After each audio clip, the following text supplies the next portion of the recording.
Monsieur le Président, chers collègues, j'ai bien peur de vous dire que ce rapport est un bon rapport. Face aux problèmes structurels auxquels sont confrontés nos agriculteurs, le groupe RN, sous ma présidence, a toujours soutenu les dossiers agricoles proposés par l'exécutif.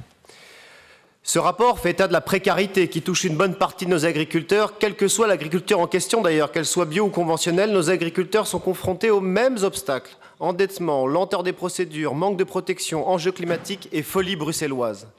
Quand on observe qu'un agriculteur sur 3 bosse 80 heures par semaine en touchant moins que le RSA, comment ne pas soutenir un tel rapport?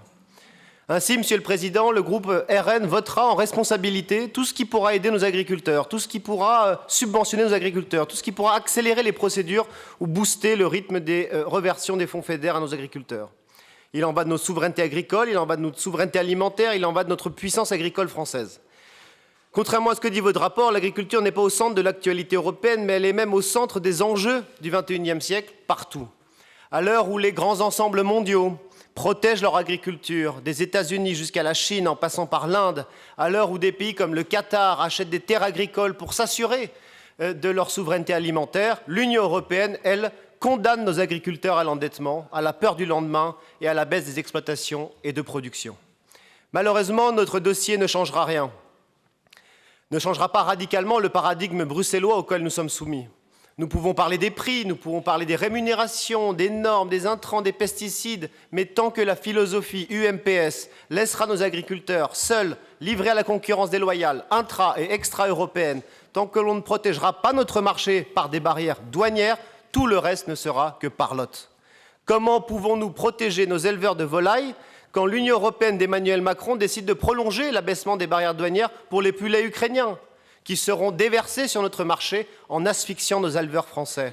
Ils prétendent vouloir défendre le peuple ukrainien, mais vont faire profiter un seul oligarque qui détient 90% du marché de poulets en Ukraine, cache son argent à Londres et réside sur l'île de Chypre. Le gouvernement prétend suspendre le Mercosur, le traité de libre-échange avec l'Amérique du Sud, qui va impacter directement la filière bovine, mais dont la Commission européenne a pour objectif de conclure l'accord avant la fin du mandat. La priorité est donc de protéger nos agriculteurs des traités de libre-échange dont l'Europe détient le triste record.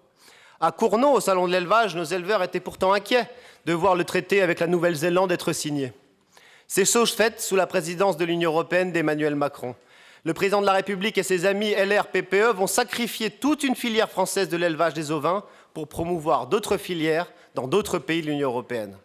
Comment peuvent-ils croire qu'importer des moutons ou de la poudre de lait d'un pays qui se situe à 18 500 km d'ici sera bénéfique pour nos éleveurs et pour la planète? Sacrifier une filière entière pour en faire bénéficier d'autres, en plus de détruire l'environnement, ça, ce n'est plus possible.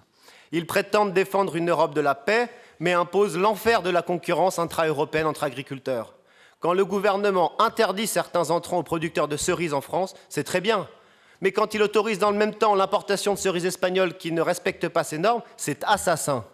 Mettons fin à ce dumping social et environnemental contre nos agriculteurs. Pour protéger nos agriculteurs, commençons d'abord par faire baisser les coûts de l'électricité, devenu le fossoyeur de nos emplois et de nos savoir-faire. Pour cela, il faut sortir du marché européen de l'énergie comme l'Espagne et le Portugal l'ont fait, mettre fin à l'arène qui nous oblige à vendre à prix coûtant 25% de notre production électrique par le nucléaire à des sociétés qui n'investissent pas dans nos filières de production et ne servent qu'à spéculer sur le dos des travailleurs français. Protéger nos paysans, c'est les avantager, notamment dans la commande publique en favorisant les produits locaux dans nos cantines et prioriser les circuits courts. Enfin, je sais qu'avec 4 fois moins de paysans en 40 ans, le pouvoir a bien compris que le monde paysan ne représentait plus cette force qui votait massivement à chaque élection.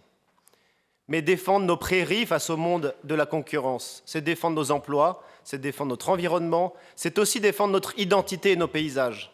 Chez nous, le pastoralisme dans notre région a 8000 ans. Le défendre est non seulement vertueux en France, mais c'est surtout indispensable pour conserver l'état de nos territoires contre les incendies, contre la forêt anarchique, préserver nos pâturages, la qualité du lait, de nos fromages, préserver notre agriculture de montagne, ses emplois et par-dessus tout, notre fierté. C'est pour tout cela que le RN se bat. Je vous remercie. Merci. Monsieur Ornias.